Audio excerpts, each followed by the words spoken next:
ರಷ್ಯಾದಲ್ಲಿ ಯುದ್ಧ ನಡೀತಾ ಇದೆ, ಎಲ್ಲರಿಗೂ ತಿಳಿದಿರೋ ವಿಚಾರ. ಈ ಯುದ್ಧಕ್ಕೆ ಭಾರತೀಯರನ್ನ ಕರೆಸ್ಕೊಳ್ತಾ ಇದ್ದಾರೆ. ಸೊ ರಷ್ಯಾ ಇದರಲ್ಲಿ ಸೇನೆನಲ್ಲಿ ಇವ್ರಿಗೆ ಅಲ್ಲೇ ಟ್ರೈನಿಂಗ್ ಅಂತೆ, ಅಂದ್ರೆ ಸುಮ್ಮನೆ ಹಿಂಗ್ ಮಾಡಿ ಹಂಗ್ ಮಾಡಿ. ಪಾಪ ಇವ್ರಿಗೊಂದು ಬಂದೂಕ್ ಹಿಡಿದು ಗೊತ್ತಿಲ್ವಂತೆ. ಎಲ್ಲಂದ್ರಲ್ಲಿ ಹೋಗಿ ರಿಜಿಸ್ಟರ್ ಮಾಡೋದು, ಯಾರೋ ಕರೆದ್ರು ಅಂತ ಹೇಳಿ ದುಡ್ಡಿನ ಆಸೆಗೆ ಹೋಗಿ ಏರೋಪ್ಲೇನ್ ಹತ್ತೋದು, ಹಡಗ ಹತ್ತೋದು ಮಾಡಕ್ ಹೋಗ್ಬೇಡಿ. ಇಲ್ಲೆಲ್ಲ ದುಡಿಯಕ್ಕಾಗದೆ ಇರೋದು ಅಲ್ಲೇನ್ ದುಡಿತೀರಿ ನೀವು ಅಲ್ವಾ? ಖಂಡಿತ ಉದ್ಯೋಗಾವಕಾಶಗಳು ಇಲ್ಲೂ ಇದಾವೆ, ನಾವು ಹುಡುಕ್ಬೇಕು ಅಷ್ಟು. ನಮಸ್ಕಾರ ವೀಕ್ಷಕರೇ, ಸಂಯುಕ್ತ ಕರ್ನಾಟಕದ ಮಾತುಕತೆ ಕಾರ್ಯಕ್ರಮಕ್ಕೆ ಆತ್ಮೀಯವಾದ ಸ್ವಾಗತ. ನನ್ನ ಜೊತೆ ಇದ್ದಾರೆ ಶ್ರೀಮತಿ ಶಾಂತಲಾ ಧರ್ಮರಾಜ್ ಅವರು. ಮೇಡಮ್ ನಮಸ್ಕಾರ. ನಮಸ್ತೆ. ಸೊ ಈಗ ಹೊಸದಾಗಿ ಏನು ಅಂದರೆ, ರಷ್ಯಾದಲ್ಲಿ ಯುದ್ಧ ನಡೀತಾ ಇದೆ, ಎಲ್ಲರಿಗೂ ತಿಳಿದಿರೋ ವಿಚಾರ. ಈ ಯುದ್ಧಕ್ಕೆ ಭಾರತೀಯರನ್ನ ಕರೆಸ್ಕೊಳ್ತಾ ಇದ್ದಾರೆ. ಅದು ಯಾವ ಮಾರ್ಗದಲ್ಲಿ ಅಂದರೆ, ನಿಮಗೆ ಕೆಲಸ ಬೇಕಾ, ಇಲ್ಲಿ ಅವಕಾಶ ಇದೆ ಬನ್ನಿ ಅಂತ ಹೇಳಿ ಕರೆಸ್ಕೊಳ್ತಾ ಇದ್ದಾರೆ ಅನ್ನುವಂತಹ ಒಂದು ಮಾಹಿತಿಯನ್ನ ಭಾರತೀಯ ವಿದೇಶಾಂಗ ಸಚಿವಾಲಯ ನೀಡಿದೆ. ಇದು ಹೇಗೆ ಮೇಡಮ್, ಯಾವ ರೀತಿ ನಡೀತಾ? ಈಗ ಶುಭ, ಒಂದು ಈ ನೀವು ನೋಡ್ಬೋದು ರಸ್ತೆಗಳಲ್ಲೆಲ್ಲ ನಿಮ್ಗೆ ವಿದೇಶ ಅಂದ್ರೆ ಅಮೆರಿಕಾದಲ್ಲಿ ಕೆಲಸ ಬೇಕಾ, ಆಸ್ಟ್ರೇಲಿಯಾದಲ್ಲಿ ಕೆಲಸ ಬೇಕಾ, ಬ್ರಿಟನ್ ಅಲ್ಲಿ ಕೆಲಸ ಬೇಕಾ ಅಂತ ಹೇಳ್ಬಿಟ್ಟೆಲ್ಲ ಬೋರ್ಡ್ ಹಾಕಿರ್ತಾರಲ್ಲ. ಏಜೆನ್ಸಿಗಳಿದಾರಲ್ಲ, ಈ ಏಜೆಂಟ್ರು ಇವರು ವಿಶೇಷವಾಗಿ ಮಧ್ಯಪ್ರಾಚ್ಯ ರಾಷ್ಟ್ರಗಳಿಗೆ ಕರ್ಕೊಂಡು ಹೋಗ್ತಾರೆ. ಕೊಲ್ಲಿ ರಾಷ್ಟ್ರಗಳಿಗೆ ತುಂಬಾ ಇದೆ ಈ ತರದ್ದು ಏಜೆಂಟ್ರ ಹಾವಳಿ. ಈ ತರದ ಒಂದು ನೋಡಿ, ಅದು ನಮ್ಮ ಈ ಎಂಪ್ಲಾಯ್ಮೆಂಟ್ ಎಕ್ಸ್ಚೇಂಜ್ಗಳು ಹೆಂಗೆ ಕೊನೆಗೆ ನಾಪತ್ತೆ ಆಗೋದ್ವು. ಈಗ ಎಲ್ಲ ಖಾಸಗಿನೇ ಅಲ್ವಾ ಶುಭ? ನಮ್ಮ ದೇಶಿ ಕಂಪ್ನಿಗಳಲ್ಲಿ ಕೆಲಸ ಆದ್ರೂ ಅಷ್ಟೇ, ಅಥವಾ ಇಲ್ಲ ನಾವು ವಿದೇಶಕ್ಕೆ ಹೋಗ್ತೀವಿ ಅಂತ ಆದ್ರೂ ಅಷ್ಟೇ, ಏಜೆಂಟ್ಗಳು ಎಲ್ಲ ಕಡೆ ಇದ್ದಾರೆ. ಸೊ ಈ ಏಜೆಂಟ್ ಇವ್ರು ಏನ್ ಮಾಡ್ತಾರೆ ಅಂತ ಹೇಳಿದ್ರೆ, ಇವಾಗ ಪ್ರೊಫೆಷ್ನಲ್ಸೇ ಅಂತಿಲ್ಲ, ಆಮೇಲೆ ಕೆಲವ್ರಿಗೆ ತುಂಬಾ ಒಂಥರ ಡೆಸ್ಪರೇಟ್ ಆಗೋಗಿರ್ತಾರೆ, ಕೆಲಸ ಅನ್ನೋದು ಬೇಕೇ ಬೇಕು. ಆಮೇಲೆ ಕೆಲವು ಕಮಿಟ್ಮೆಂಟ್ಸ್ ಇರುತ್ತೆ, ಫ್ಯಾಮಿಲಿ ಕಮಿಟ್ಮೆಂಟ್ಸ್ ಇರುತ್ತೆ, ಮನೆಯಲ್ಲಿ ತಂಗಿಯರ್ ಮದುವೆ ಆಗ್ಬೇಕು, ಇನ್ನೊಂದು ಮನೆ ಕಟ್ಟಬೇಕು, ಇನ್ನೊಂದು ಮತ್ತೊಂದು. ಸೊ ಅವ್ರಿಗೆ ದುಡ್ಡಿನ ಒಂದು ಅವಶ್ಯಕತೆ ತುರ್ತು ಇರೋದ್ರಿಂದ, ಹಾಗಾಗಿ ಅವ್ರು ಎಲ್ಲಾದ್ರೂ ಸರಿ ಹೋಗಿ ದುಡ್ದು ನಾವು ಈ ಒಂದು ಜವಾಬ್ದಾರಿ ನಿಭಾಯಿಸೋಣ ಅನ್ನೋದಿರುತ್ತೆ. ಆ ಕಾರಣಕ್ಕೆ ಅವರು ಈ ತರಹದ ಏಜೆಂಟ್ಗಳೆಲ್ಲನ್ನೆಲ್ಲ ಎಡ್ತಾಕ್ತಾರೆ ಅವರು. ಸೊ ಅವ್ರ ಹತ್ರ ರಿಜಿಸ್ಟರ್ ಮಾಡ್ಕೊಂಡಿರ್ತಾರೆ. ಇವರು ಕಟ್ಟಡ ನಿರ್ಮಾಣ ಕಾಮಗಾರಿ ಹಂಗೆ ಹಿಂಗೆ ಅಂತ ಸುಳ್ಳೇ ಹೇಳ್ಬಿಟ್ಟು ಉಕ್ರೇನ್ ಕಳಿಸಿದಾರಂತೆ. ಉಕ್ರೇನ್ನಿಂದ ಅದನ್ನ ಅವ್ರನ್ನ ರಷ್ಯಾಕ್ಕೆ ಸಾಗಿಸಿದ್ದಾರೆ. ಸೊ ರಷ್ಯಾ ಇದರಲ್ಲಿ ಸೇನೆನಲ್ಲಿ ಇವ್ರಿಗೆ ಅಲ್ಲೇ ಟ್ರೈನಿಂಗ್ ಅಂತೆ, ಅಂದ್ರೆ ಸುಮ್ಮನೆ ಹಿಂಗ್ ಮಾಡಿ ಹಂಗ್ ಮಾಡಿ. ಪಾಪ ಇವ್ರಿಗೊಂದು ಬಂದೂಕ್ ಹಿಡಿದು ಗೊತ್ತಿಲ್ವಂತೆ. ಇವ್ರ ಕೈಯಲ್ಲೆಲ್ಲ ಆಟೋಮ್ಯಾಟಿಕ್ ಬಂದೂಕುಗಳನ್ನ ಚಲಾಯಿಸಿ, ಗ್ರೆನೇಡ್ ಎಸಿರಿ, ಇವನ್ನೆಲ್ಲ ಮಾಡಿಸ್ತಾ ಇದಾರಂತೆ. ಅವರು ಒಂಥರ ಹೌಹಾರಿ ಅಪೀಲ್ ಮಾಡ್ಕೊಂಡಿದ್ದಾರೆ ಇವರು. ಅದಕ್ಕೆ ನೀವು ದಯಮಾಡಿ ಹೋಗಕ್ ಮುಂಚೆ ಏನು ಬೇಸ್ತು ಬಿದ್ದು ಹೋಗ್ಬೇಡಿ, ಎಲ್ಲೆಲ್ಲೋ ಯಾರ್ಯಾರೋ ಕರೆದ್ರು ಕೆಲ್ಸಕ್ಕೆ ಅಂತ ಹೇಳಿ ಹೋಗ್ಬೇಡಿ ಅಂತ ಹೇಳಿ ವಿದೇಶಾಂಗ ಸಚಿವಾಲಯ ನಿನ್ನೆ ಇತ್ತೀಚೆಗೆ ಒಂದು ತುರ್ತು ಇದನ್ನ ಕೊಟ್ಟಿದ್ದಾರೆ, ಎಚ್ಚರಿಕೆ ರೂಪದ ಸೂಚನೆ ಕೊಟ್ಟಿದ್ದಾರೆ. ಆಮೇಲೆ ರಷ್ಯಾ ಕೂಡ ಇವರು ಪ್ರತಿಭಟಿಸಿದ್ದಾರೆ. ಇದು ತುಂಬಾ ಒಳ್ಳೇದು. ಯಾಕಂತ ಹೇಳಿದ್ರೆ, ನಾವು ಸ್ನೇಹಿತರು ಅಂತ ಅಂದ ಮಾತ್ರಕ್ಕೆ you can't take us for granted. ಇವಾಗ ಉತ್ತರ ಕೊರಿಯಾದ ಸೈನಿಕರನ್ನ ತಗೊಂಡೋಗಿ ಅಲ್ಲಿ ನೋಡಿ 1000 ಗಟ್ಟಲೆ ಕೊಟ್ಟಿದೆ, 1,500 ಎಷ್ಟು ಇವರು ಆ ಹುಚ್ಚು ನಾಯಕ, ಅವನು ಅಗ್ರನಾಯಕ ಕೊಟ್ಟು ಕಳಿಸಿ, ಪಾಪ ಜನರ ಜೀವಕ್ಕೆ ಬೆಲೆನೇ ಇಲ್ಲ ಅನ್ನೋ ತರಹ ಮಾಡಿದ್ದಾರೆ. ನಮ್ಮ ಭಾರತೀಯರಿಗೆ ಖಂಡಿತ ಆ ತರದ ಒಂದು ಪರಿಸ್ಥಿತಿ ಆಗ್ಬಾರ್ದು. ಸೊ ವಿದೇಶಾಂಗ ಸಚಿವಾಲಯ ಅದನ್ನ ಎಚ್ಚರಿಕೆ ನೀಡಿದೆ, ಅದನ್ನ ಒಂದು ಸೂಚನೆ ಕೊಟ್ಟಿದೆ. ಏನಪ್ಪಾ ಅಂತ ಹೇಳಿದ್ರೆ, ನೀವು ಅಷ್ಟೇ ಅವ್ರಿಗೆ ರಷ್ಯಾಗೆ ಹೇಳಿದಾರೆ ಏನಂತ ಹೇಳಿದ್ರೆ, ನೀವು ಹಿಂಗ್ ಮಾಡ್ತಿರೋ ತಪ್ಪು, ಇದನ್ನ ನಾವು ಒಪ್ಪಲ್ಲ ಅಂತ ಹೇಳ್ಬಿಟ್ಟು. ಅವ್ರು ನಮ್ಮ ಎಷ್ಟೇ ಸ್ನೇಹಿತನೇ ಇರ್ಬೋದು, ಆದ್ರೆ ನಮ್ಮ ಜನತೆಯ ಒಂದು ಹಿತರಕ್ಷಣೆ ನಮ್ಮ ಸರ್ಕಾರದ ಆದ್ಯ ಕರ್ತವ್ಯ. ಹಾಗಾಗಿ ಅವರು ಹೀಗಂತ ಹೇಳಿದ್ದಾರೆ ಒಂದು. ಆಮೇಲೆ ಇಲ್ಲಿಗೂ ಸೂಚನೆ ಕೊಟ್ಟಿದ್ದಾರೆ, ನೀವು ಅಷ್ಟೇ ಎಲ್ಲಂದ್ರಲ್ಲಿ ಹೋಗಿ ರಿಜಿಸ್ಟರ್ ಮಾಡೋದು, ಯಾರೋ ಕರೆದ್ರು ಅಂತ ಹೇಳಿ ದುಡ್ಡಿನ ಆಸೆಗೆ ಹೋಗಿ ಏರೋಪ್ಲೇನ್ ಹತ್ತೋದು, ಹಡಗ ಹತ್ತೋದು ಮಾಡಕ್ ಹೋಗ್ಬೇಡಿ ಅಂತ ಹೇಳ್ಬಿಟ್ಟು ಎಚ್ಚರ ವಹಿಸಿ ಈ ವಿಷಯದಲ್ಲಿ ಅಂತ ಹೇಳ್ಬಿಟ್ಟು ಹೇಳಿದ್ದಾರೆ. ಎಲ್ಲ ತಿಳ್ಕೊಂಡು ಏನೋ ಈ ಕೆಲಸಗಳನ್ನ ಮಾಡಿ ಅಂತ ಹೇಳಿ. ಏತನ್ಮಧ್ಯೆ ರಷ್ಯಾ ಹಾಗೂ ಭಾರತದ ಸೇನಾ ಇದರಿಂದ ಏನೋ ಸೇನಾ ಅಭ್ಯಾಸನೂ ಕೂಡ ಪ್ರಾರಂಭವಾಗಿದೆ. ಮತ್ತೆ ಈ ರಷ್ಯಾ ಹೋಗಿ ಪೋಲ್ಯಾಂಡ್ನ ಮೇಲೊಂದು ಡ್ರೋನ್ ದಾಳಿ ಮಾಡಕ್ ಹೋಗಿ ಅವರು ಹೊಡೆದುರುಳಿಸಿದ್ದಾರೆ. ಅಂದ್ರೆ ನ್ಯಾಟೋ ಏನು ಪಡೆಗಳು ಅದನ್ನು ಹೊಡೆದು ಉರುಳಿಸಿದ್ದಾರೆ ಅವರು. ಆಮೇಲೆ ರಷ್ಯಾ ಇನ್ನೂ ತೀವ್ರಗೊಳಿಸಿದೆ ಉಕ್ರೇನ್ ಮೇಲಿನ ದಾಳಿಯನ್ನು. ಈ ಥರದ್ದೆಲ್ಲ ವಿದ್ಯಮಾನಗಳಿದೆ. ಇದು ಒಂಥರ ಅದ್ರ ಮಧ್ಯೆ ಇಸ್ರೇಲ್, ನಿಮಗೆ ಗೊತ್ತು, ಇಸ್ರೇಲ್ ಖತಾರ್ನಲ್ಲಿ ಹಮಾಸ್ ನಾಯಕರು ಒಂದು ಮೀಟಿಂಗ್ ಇಟ್ಕೊಂಡಿದ್ರೆ ಅಲ್ಲಿಗೆ ಡ್ರೋನ್ ದಾಳಿ ಮಾಡಿದೆ ಇದು. ಸೊ ಇವೆಲ್ಲ ಒಂಥರ ಇವಾಗ 2 ವರ್ಷದ ನೋಡಿ, ಇವಾಗ ಅಕ್ಟೋಬರ್ ಬಂದ್ರೆ 2 ವರ್ಷ ಆಯ್ತಲ್ವಾ, ಏನೋ ಒಂಥರ ಆನ್ ಗೋಯಿಂಗ್ ಬ್ಯಾಟಲ್ಸ್ ಅನ್ನೋ ತರ ಆಗ್ಬಿಟ್ಟಿದೆ ಕಾನ್ಫ್ಲಿಕ್ಟ್. ಯಾವುದು ರಷ್ಯಾ ಉಕ್ರೇನ್ ಮತ್ತೆ ಇಸ್ರೇಲ್ ಹಮಾಸ್ ಇವರದ್ದು ಏನೋ ಒಂಥರ ಅಂತ್ಯನೇ ಕಾಣ್ತಾ ಇಲ್ಲ. ಬರೀ ಯುದ್ಧೋನ್ಮಾದಕ್ಕೆ ಅಂತ್ಯ ಅನ್ನೋದೇ ಇಲ್ಲ ಅಂತ ಆಗ್ಬಿಟ್ಟಿದೆ. ಒಂಥರ ಆತಂಕದ ವಿಷಯ. ಎಲ್ಲಪ್ಪ ಜಗತ್ತು ಯಾವ್ಯಾವ ಕಡೆ ಹೋಗ್ತದೆ, ಎಲ್ಲಿ ನೋಡಿ ಎಲ್ಲಾ ಕಡೆ ಸಮರಾಭ್ಯಾಸ. ಎಲ್ಲಿ ನೋಡಿ ಜಪಾನ್ನಲ್ಲಿ ನೋಡಿದ್ರು ಅದೇ, ಶಾಂತಿ ಪ್ರಿಯ ಜಪಾನ್, ಅಲ್ಲೂ ಸಮರಾಭ್ಯಾಸ. ಇನ್ನು ನಿಮಗೆ ಗೊತ್ತು ಎಲ್ಲಿ ಚೀನಾ ರಷ್ಯಾ ಎಲ್ಲ ಸೇರ್ಕೊಂಡು ಏನ್ ಮಾಡ್ತೀವಿ ಅನ್ನೋದು ನಿಮಗೆ. ಫಿಲಿಪೀನ್ಸ್ ಮೇಲೆ ದಾಳಿ, ಅಂದ್ರೆ ಫಿಲಿಪೀನ್ಸ್ ಮತ್ತೆ ಚೀನಾಗೆ ಗಜ್ಜಟಾಪಟಿ ಎಲ್ಲ ಕಡೆ.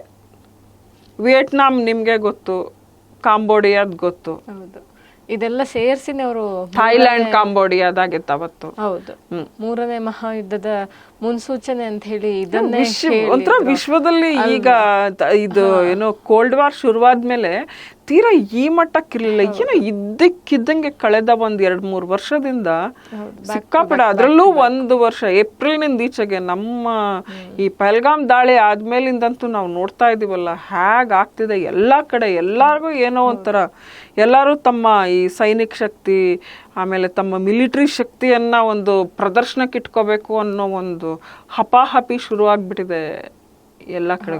ನಮಗೆ ಅದು ಅನಿವಾರ್ಯ ಇತ್ತು, ಬೇರೆಯವ್ರಿಗೆ ಅದು ಒಂಥರ ಶೋಕಿ ತರ, ಅಂದ್ರೆ ತಮ್ಮ ಅಟ್ಟಹಾಸವನ್ನ ತೋರಿಸ್ಕೊಳ್ಳೋದಕ್ಕೆ ಅದು ಒಂದು.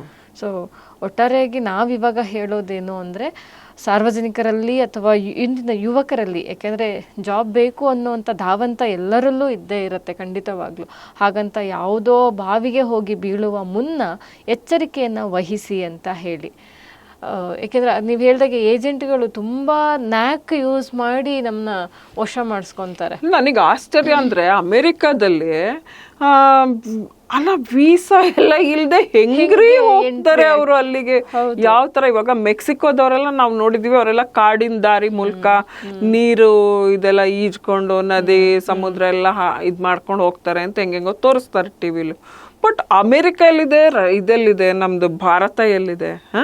ಸಪ್ತಸಾಗರದ ಆಚೆ ಅಂತ ಅಂತೀವಲ್ಲ ನಾವು, ಹಂಗೆ ಅಲ್ಲಿಗೂ ವೀಸಾ ಇಲ್ಲದೆ ಕಳೆದಾರಿಗಳಿಂದ ಹೋಗ್ತಾರೆ ಅಂತಂದ್ರೆ ನಮ್ಮ ಯುವಕರು ಅದಕ್ಕೆಲ್ಲ ಆ ತರಹದ ದುಡಿಮೆ ಮಾಡಿ ಏನಾಗ್ಬೇಕಾಗಿದೆ ನಿಮ್ಗೆ? ಇಲ್ಲಿ ರೊಟ್ಟಿನೋ ಗಂಜಿನೋ ಅಂಬಲಿನೋ ಇಲ್ಲಿ ಖಂಡಿತ ನಿಮ್ಗೆ ಇರುತ್ತೆ, ಮನಸ್ಸಿದ್ರೆ ಮಾರ್ಗ. ಬೆಂಗಳೂರು, ಮುಂಬೈ, ದೆಹಲಿ ಇಲ್ಲೆಲ್ಲ ದುಡಿಯಕ್ಕಾಗದೆ ಇರೋದು, ಅಲ್ಲೇನ್ ದುಡಿತೀರಿ ನೀವು ಅಲ್ವಾ? ಖಂಡಿತ ಉದ್ಯೋಗಾವಕಾಶಗಳು ಇಲ್ಲೂ ಇದಾವೆ, ನಾವು ಹುಡುಕ್ಬೇಕು ಅಷ್ಟೇನೆ. ಯಾವುದೋ ಒಂದು ಹಾಡಿದೆ ಕನ್ನಡದಲ್ಲಿ, ಸಿರಿವಂತನಾದರೂ ಕನ್ನಡ ನಾಡಲ್ಲೇ ಮೇರೆವೆ, ಭಿಕ್ಷುಕನಾದರೂ ಕನ್ನಡ ನಾಡಲ್ಲೇ ಇರುವೆ ಅಂತ ಹೇಳ್ಬಿಟ್ಟು.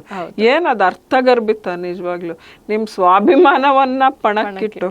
ನಂಗೆ ಚಂದ್ರಮೌಳಿ ಅವ್ರದ್ದು ಬಿ ಹೆಡ್ಡಿಂಗ್ ಇದನ್ನ ನಾವು ಮಾತಾಡಿದ್ವಲ್ಲ ಶುಭ, ಅಲ್ಲಿ ನೀವು ವಿದೇಶಕ್ಕೆ ಹೋದ್ಮೇಲೆ ಅಲ್ಲಿ ಕಲರ್ ಡಿಸ್ಕ್ರಿಮಿನೇಷನ್ ತುಂಬಾ ಶುರುವಾಗಿದೆ ಶುಭ. ನಾವು ಈಗ ನಾವು ಮಾತಾಡ್ತಿರೋದು ಯಾವ್ದ್ರ ಬಗ್ಗೆ? ಈ ರಷ್ಯಾ ಇದ್ರ ಬಗ್ಗೆ ಅಲ್ವಾ, ಜಾಬ್ ಅರ್ಸಿ ಹೋಗೋದು.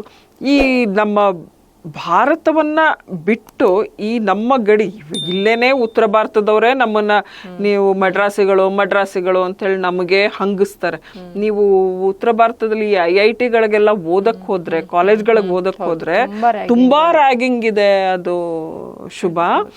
ಆ ತರಹ ಇಲ್ಲೇ ಹಂಗಿರುವಾಗ ನಮ್ಮ ದೇಶದಲ್ಲೇ ನಾವ್ ಇದನ್ನ ಇವಾಗ ನಾರ್ತ್ ಈಸ್ಟರ್ನ್ ಸ್ಟೇಟ್ನವ್ರು ಇಲ್ಲಿ ಬಂದ್ರೆ ಅವ್ರಿಗಿದೆ ಅಂತ ಹೇಳ್ಬಿಟ್ಟು ಹೇಳ್ತಾರೆ ಶುಭ.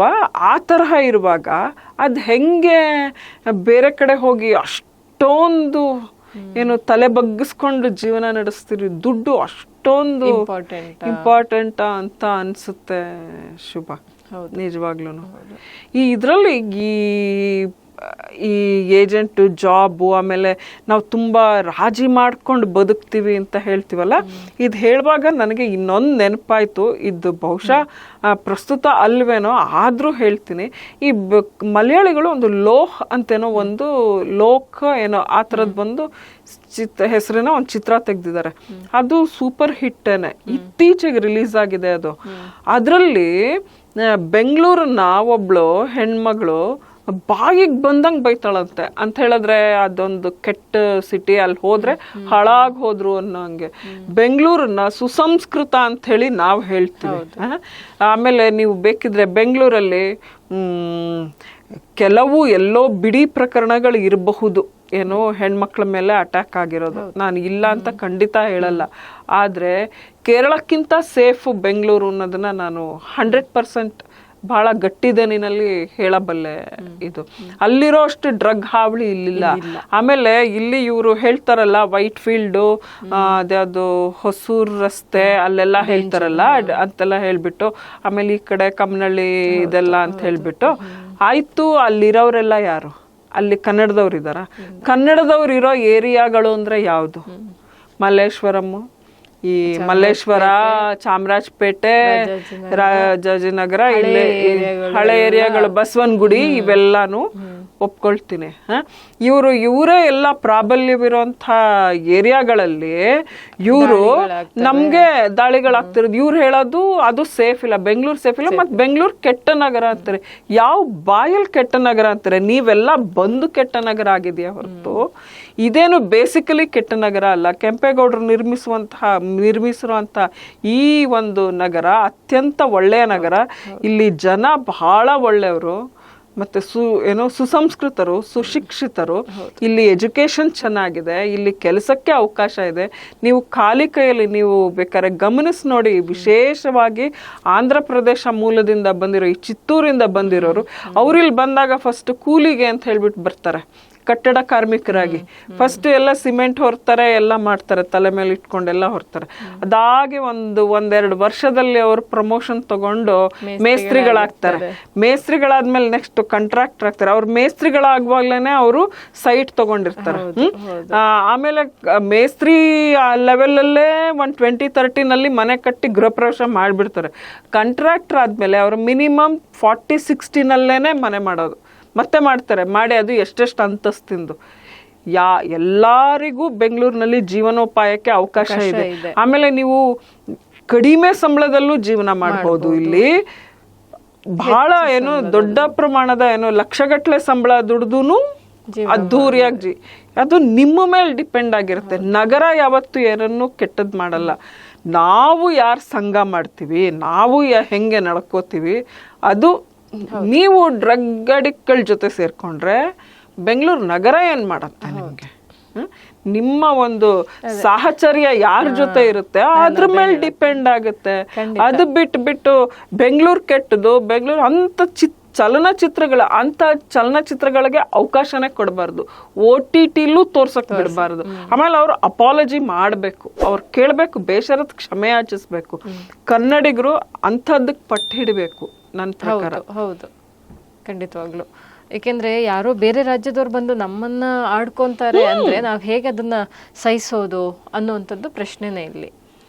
ಲಕ್ಷಗಟ್ಲೆ ಜನ ಬಂದಿದ್ದಾರೆ, ನಾರ್ತ್ ಈಸ್ಟ್ ಇಂದೆಲ್ಲ ಬಂದು ಇಲ್ಲಿದ್ದಾರೆ. ಹಿಂಗಿರುವಾಗ ಇವರು ಬೆಂಗಳೂರು ಕೆಟ್ಟ ನಗರ ಅಂತ ಏನ್ ಖುಲ್ಲ ಹೇಳ್ತಾರೆ ಅದನ್ನ ಅಂತ ಹೇಳಿದ್ರೆ, ಆಮೇಲೆ ಅದನ್ನ ಇಲ್ಲಿ ಥಿಯೇಟರ್ಗಳಲ್ಲಿ ರಿಲೀಸ್ ಮಾಡೋದು, ಅದು ತುಂಬಿದ ಗೃಹಗಳಲ್ಲಿ ನಡೆಯೋದು. ಸೊ ಇದು ಒಂದಾದ್ರೆ ನಾವು ಜಾಬ್ ವಿಚಾರನೂ ಮಾತಾಡಿದ್ವಿ. ಸೊ ಜಾಬ್ಗೆ ಸೇರುವ ಮುನ್ನ ಎಚ್ಚರಿಕೆಯನ್ನು ವಹಿಸಿ ಅನ್ನುವುದು ನಮ್ಮ ಕಳಕಳಿಯಾಗಿತ್ತು. ಮುಂದಿನ ಸಂಚಿಕೆಯಲ್ಲಿ ಇನ್ನಷ್ಟು ಹೊಸ ವಿಚಾರದೊಂದಿಗೆ ನಿಮ್ಮ ಮುಂದೆ ಬರ್ತೇವೆ. ನಮಸ್ಕಾರ.